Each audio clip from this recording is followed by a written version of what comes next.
Салқын түскеннен кейін климаттың ауысуынан тамақ аурулары күрт белең алып кетеді. Әсіресе ангина ауруы жиі бас көтереді. Ангина немесе баспа ауруы бадамша безінің қабынуынан болатын ауру. Баспа ауруын аты айтып тұрғандай, басып емдеуге болмайды. Керісінше ауруды асқындырып алуыңыз мүмкін. Ендеше ангинаны асқындырмай тез арада үй жағдайында емдеудің 3 әдісімен бөлісеміз. Достар, каналға тіркеліп, лайк басуды ұмытпаңыздар.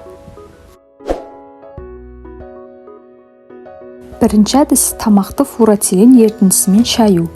Ол үшін 2 таблетка фурацилин ерітіндісін 1 стакан қайнаған суда ерітіңіз. Дайын болған жылы ерітіндімен тамағыңызды әр 2 сағат сайын шайып тұрыңыз. Бұл әдісті ангинаның алғашқы белгілері көріне бастағаннан жасасаңыз, тез арада сауығасыз. Екінші әдіс, 1 ас қасық түймедақ пен 2 ас қасық жөкегүлін 1 стакан қайнатылған суға салып қайнатасыз. 5-7 минуттан соң отты сөндіріп, 20 минуттай тұндырыңыз. Дайын болған тұнбаны сүзіп алып, жұтқыншақты ауыз қуысын шаясыз. Емді күніне 5-6 рет жүргізу қажет.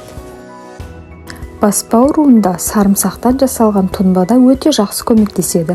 100 грамм қабығынан тазартылған сарымсақты жарты стакан қайнаған суға салып тұндырып қойыңыз. Шамамен 6 сағат өткен соң дайын болған емдік сусынды жылытып, тамағыңызды шаясыз.